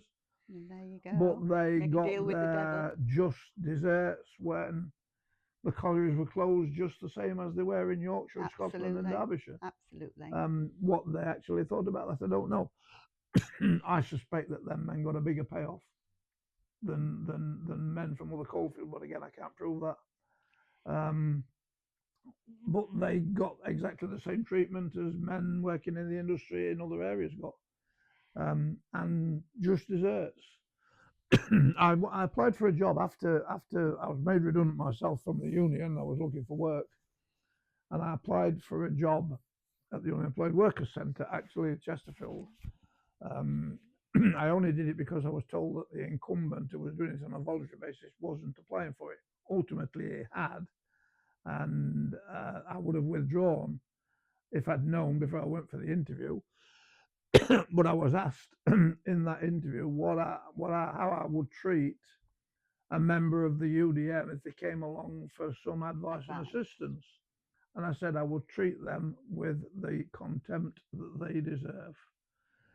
And of course, that I didn't get the job for them sort of reasons, because they've got to keep outside that political. But also, John, in that respect, that's not an unusual, opinion to have. I mean, that strike split whole families, didn't it? There are still people in this village that I don't talk to. Yeah. That don't talk to me. Because I didn't go back to work. In fact, I got my first wage packet 6 weeks after the end of the official strike. because we were monthly paid at that time. Yeah. And there are men that had no time or little time away from the pit that I still don't talk to. Yeah. And you will come across people Lots. in your position as the county councillor for this patch, where them divisions are still very strong. The local colliery village welfare, Poolsbrook Miners Welfare, part of your patch, Duckmanton, part of your patch. I'm in a position now as trustee of the Coal Industry Social Welfare Organisation, the North Derbyshire Miners Trust, where we can put a bit of money that's left to keep these things afloat. And you have in that and in Poolsbrook. Yeah, but Poolsbrook, Duckmanton, and it's made a and huge other Shirebrook, difference. Arkwright, and they're still not right, all of them. There's still little bits and bobs. They're not very professionally managed. They're managed by ex-colliers and that sort of thing. They're not professional managers of business, but it's made a huge difference. It's better than it was. Communities, yeah. Our attitude as trustees of this local fund is spend the last penny when the last miner in Derbyshire or his family has passed away. Yeah. And the national fund is much bigger than that. They've got a tremendous amount of money they're doing nothing with, and it's a big argument amongst the mining fraternity that's still around as to why they're sitting on it, paying six-figure salaries when they should be spending it in the areas that paid that money in. So there we are. And that sort of takes us to politics, and you've had a role, and you still have a role in local Labour politics. I started getting involved the first time. I made myself a member when Pete Heathfield, the union then compensation agent, told me it was my turn to go to the National Labour Party conference, because there was a rota process among the delegates. What year would that have been? 62. Wow. Round about 62. And I said, I'm not a member at Labour Party, so I better make this a member. Yeah. I made myself a member. I've been a member ever since. How many years is that? It's a good few years, isn't it? 62 years. There you go. John. I've still got my first membership card that was signed by the local branch secretary at that time. Yeah, they don't sign them anymore, do they? No, they don't. You don't see one. You get a plastic card. And I've been a member ever since. And I was active. I was attending branch meetings. I was helping with campaigning, and if there were elections on, I was doing what I could to put the right people in place to stand those elections. I eventually, as a full-time official of the union, I became a member of the Regional Labour Party executive. I finished up chairing that role for a few years. I was the chair of the Chesterfield constituency throughout the whole of the time and before, when Tony Benn was selected and then elected in the famous by-election, 81, was it? 82, whatever. And I spent 10 years at that time. The chair of the Chesterfield Labour Party was called the president. I don't know why it was and why it's changed now. And I used to run a president's prize, actually. Once every year, I put a donation in to buy a prize that I selected the most active young individual inside the Chesterfield constituency, and once a year we made a presentation to them. Oh, that's fantastic. And that's something that I set up. We should reintroduce that now. Yeah, it's a good idea, actually. Again, well, the recent chair was elected to Parliament, and there was a gap to be filled, and I'd lost Lorna. I got some time on my hands. They asked me if I'd stand, and I said I'll do it for 12 months, and that's still my intention, although they are now starting to try and convince me to stop a bit longer. And that 10 years with Tony Benn was a learning curve again. What a great guy that man was. Again, people's opinion of him, formulated by the misreporting by the media. He could deal with situations that I experienced, and I've written it down somewhere. I can remember being in one of his Member of Parliament surgeries where they meet members of the public, and this little old lady, I described her, that's unfair because she's probably only about 50, but to me she was a little old lady then. she'd come in with a problem about a rent. The council had created a problem for her with a rent, and she didn't know how to deal with it. And he dealt with it. He dictated a letter. She went away well pleased. And a minute later, I was involved with him when he was, by a minute later, being interviewed by the two senior journalists from The Economist magazine. Yeah.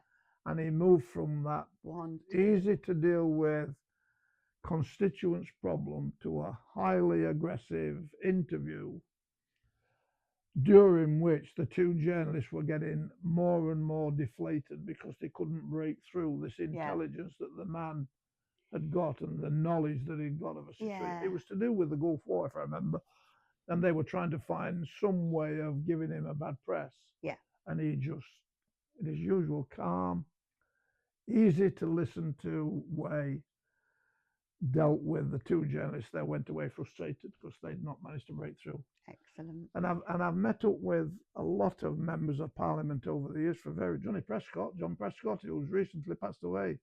Did you get on with John Prescott? I did go on with Johnny Prescott. He was again another good old-fashioned trade union member of Parliament. Never met him, but I would have loved to. He was a character, John, when he was a young man. He didn't take any prisoners either. I can remember on one occasion we invited him to the Derbyshire area's annual conference, and he was a member of Parliament before he was a cabinet member. I think he was still in opposition at that time. And he came along with his wife, and we had a show. We had a meal and then a show in the evening after the business. And Johnny was dropping to sleep in the theatre, and I had to keep nudging him. And the next morning they said, "I'm having a good nap until I sat outside of the." But it was okay, John. I mean that incident where he tapped this fellow that threw an egg at him. That was typical. It just happened to be the television camera. They'd done it many times. Automatic reaction. You can see from the footage. Imagine today if that happened. Somebody he'd have to resign. I know. He phoned Blair to say, "I've been involved in an incident and I'm not resigning." That was his first comment. "I'm not resigning. I've just floored the show."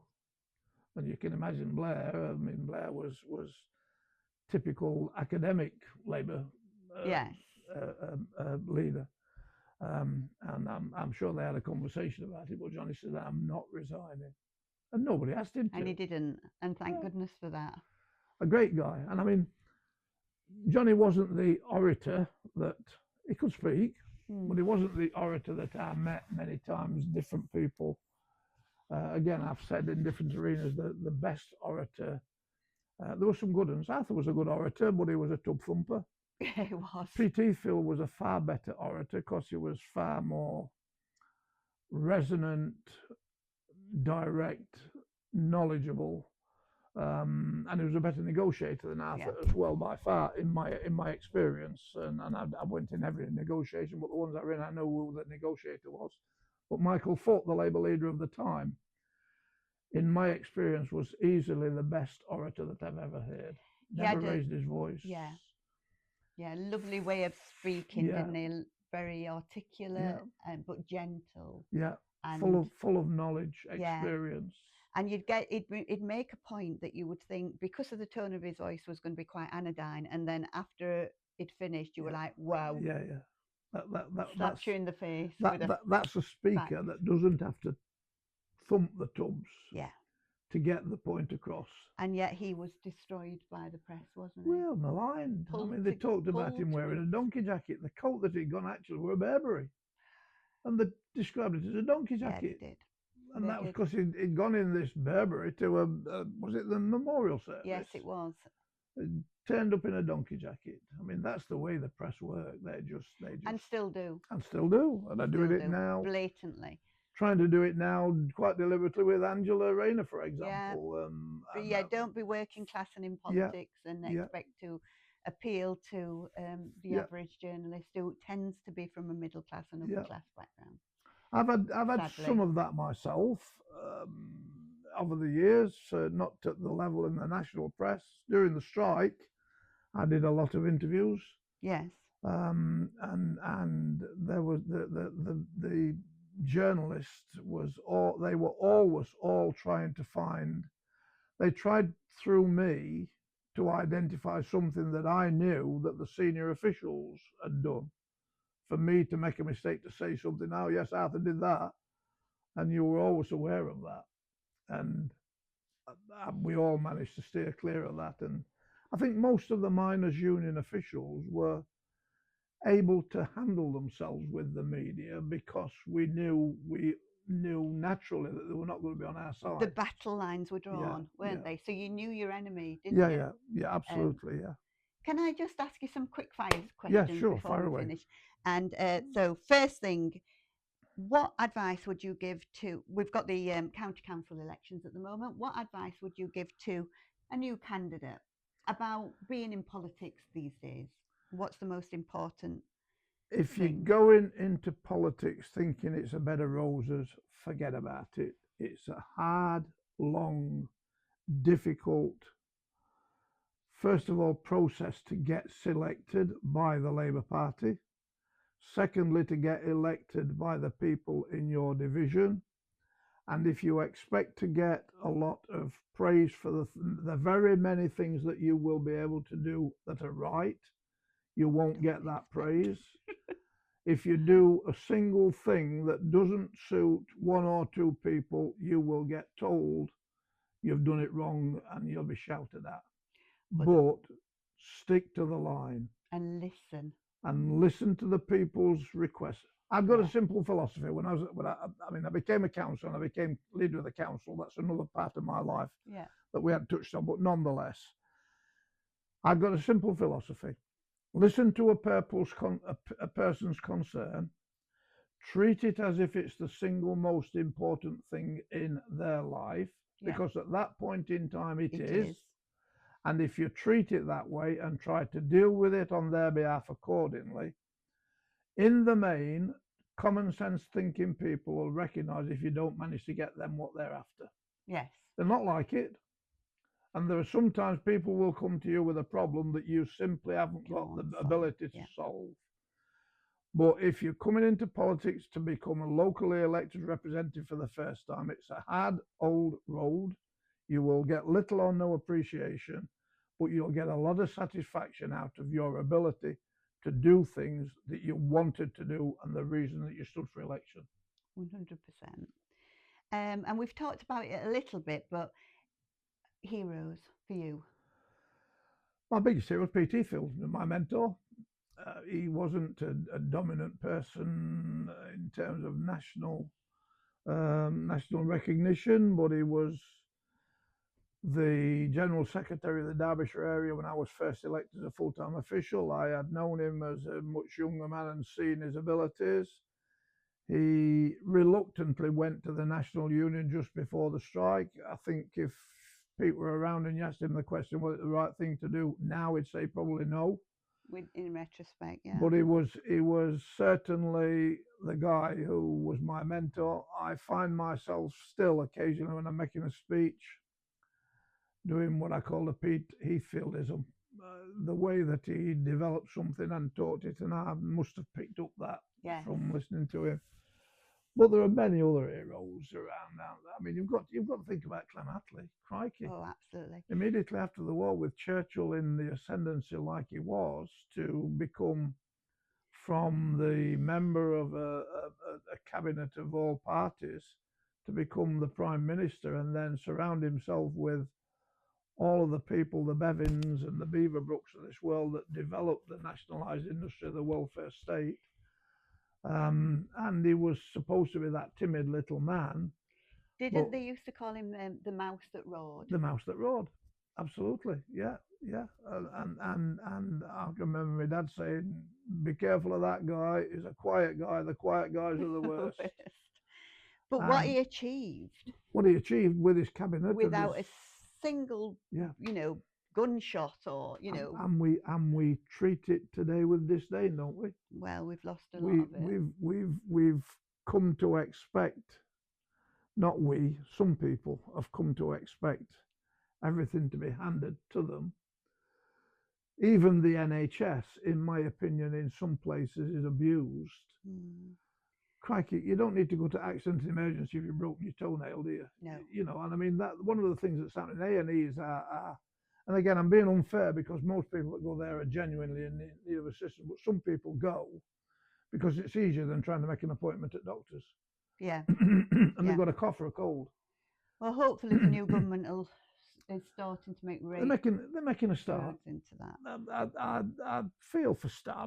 I actually, my opinion over the past few weeks is beginning to change because I think he is beginning to be recognised as a safe pair of hands that is Yes. capable of doing the job.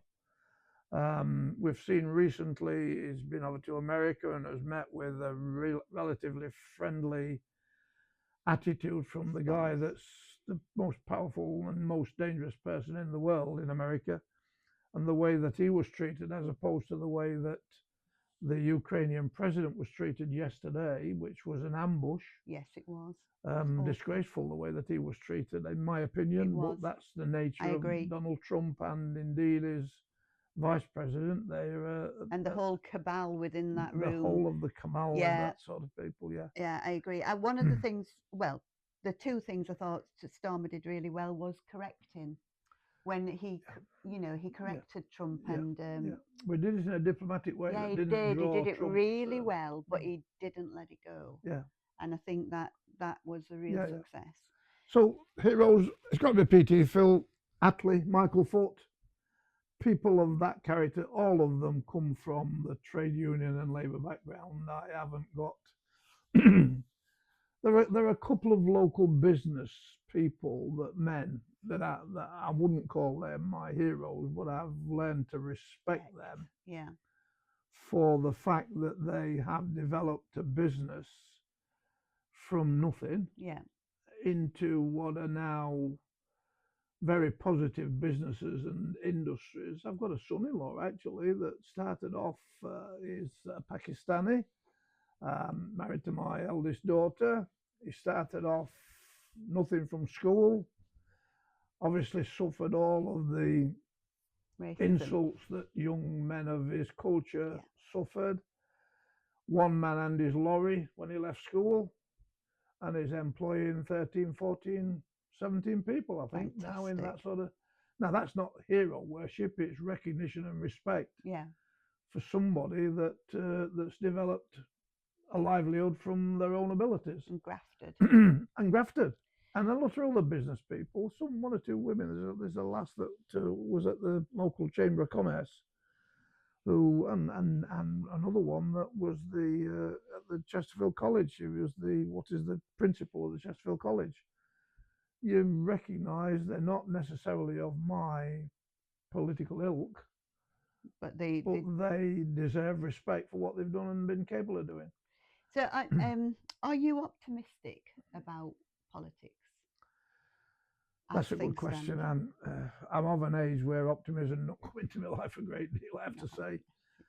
But we have finally got rid of 14 years of abuse of power in this country by a group of people from the upper classes, from the public schools that have used this country as a playground.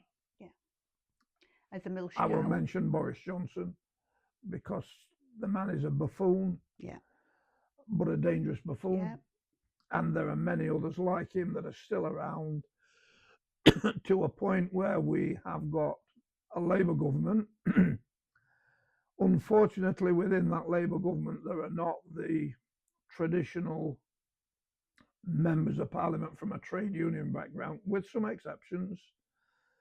And therefore, it is much more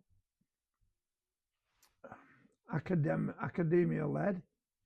That's no bad thing because they're in the right place. And they have inherited a situation that took 14 years to make a disaster of, and they'll want as much time to put right. Yeah. They've done a couple of things that were shooting in their own foot that weren't necessary, in my opinion, but I understand why they did it. Yeah. So I am optimistic in that we've now got another 4.5 years of ability inside the Labour Party to rebuild the country and put it back to the sort of level that we as trade unionists, Labour Party members and socialists would like to see. And I hope that what has happened in the past, when we've put it right, they don't kick us out and put the Tories back in again, because that's happened so many times in the past. Yeah, absolutely. But I think I'm optimistic that we've got the ability to start to put the country right again and to give a bit of thoughts for the future for young people. Yeah, and hope. Hope. I've got grandchildren that's coming up 17, one 18 now. One's looking at university, one's at college, not thinking about university. They are the future. Yeah. And we in my generation, and then coming down to your generation, have got to give them that hope for something to look forward to. I despair for the planet, because I think we are throwing bombs at it, of environmental bombs at it of every description, and there's still people around that think there's nothing wrong. You've only got to look at the fact that we're in March, early March, and we've got brilliant sunshine outside. I don't remember it being like that when I was a boy. There were direct seasons, and I think that the climate change is having a massive effect on the world. Yeah.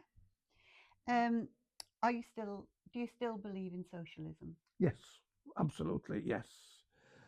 There are people around, younger people than me, that say to me, you're not a socialist. They are the new young rednecks that when I were their age, they wouldn't have survived at sight of me. And I say to them, I've got more socialism in that little fingernail than you've got in your body. Yeah. Yes, I do believe in it. And there's a simple reason for it, actually, because capitalism has failed us. Yes, it has. And it's failed us across the piece. And the unfortunate effect of it is the right wing, certainly in Europe and in America, is coming to the ascendancy. And that's a dangerous time for us. And the only way to defeat that right-wing approach to life is through socialism. I agree. And we have to combine. It has to be, the Internationale has to be resurrected, so that there is an international socialism that combats this neo-fascism that's around. And would you say that Europe could lead on that, or as from a world perspective? I've got a great difficulty with Europe, because Europe is still a collective of individual countries. Yeah. And I don't think the culture of those countries are so different that I don't think that they will ever come together in a true Europe. The advantage that Europe has got is that it can use the policies of economics to become strong. But I don't see it as being it's got to be the bedrock of socialism. Yeah. But think about the current situation.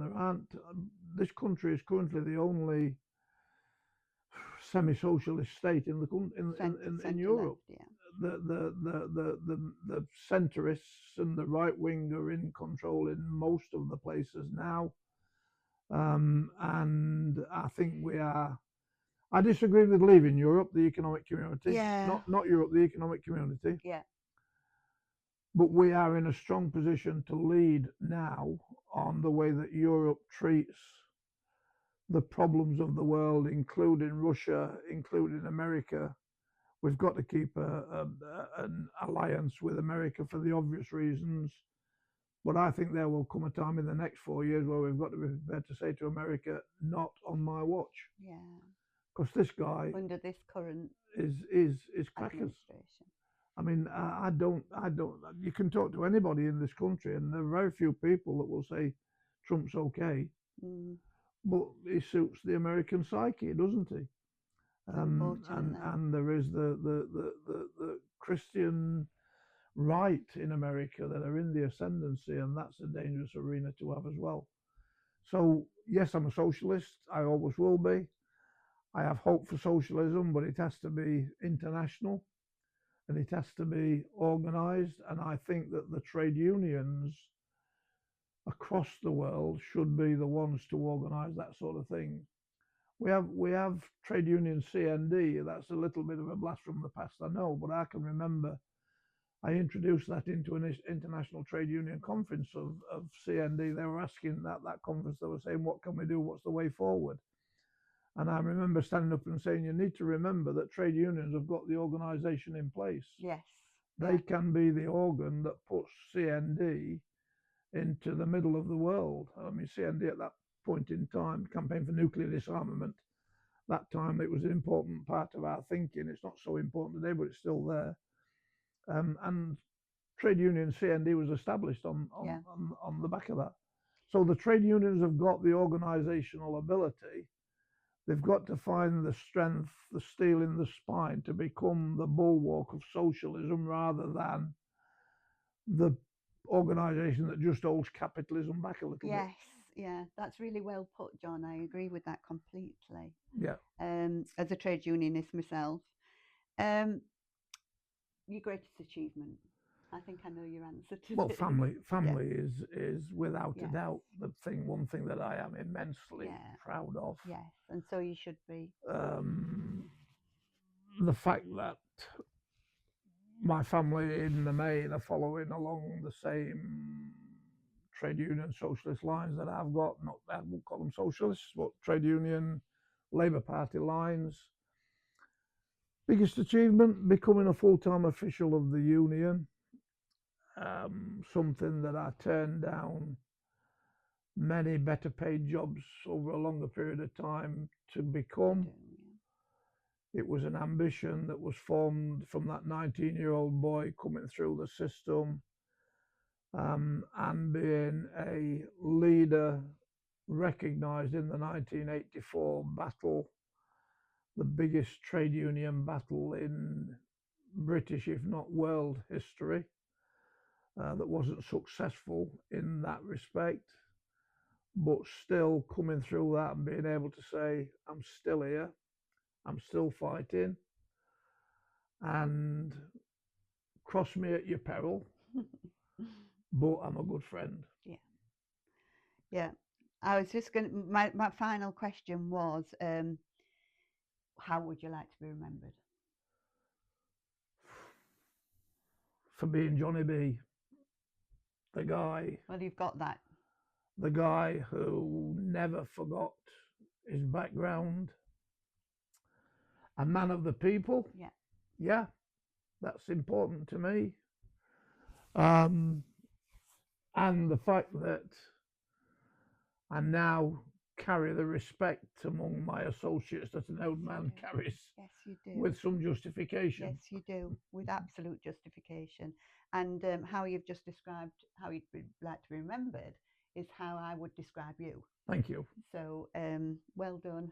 And yeah, it's been an absolute pleasure to Thank speak you. to you. Nice to talk to you, Anne. I know, and you know that you've got my respect as well. I have verbalised my respect for you in many when you've not been there sometimes. When people have said things, I've said you can cut that out because I know entirely different to that, and I don't allow your and today the other new candidates that are standing in the county council elections that are coming up in May.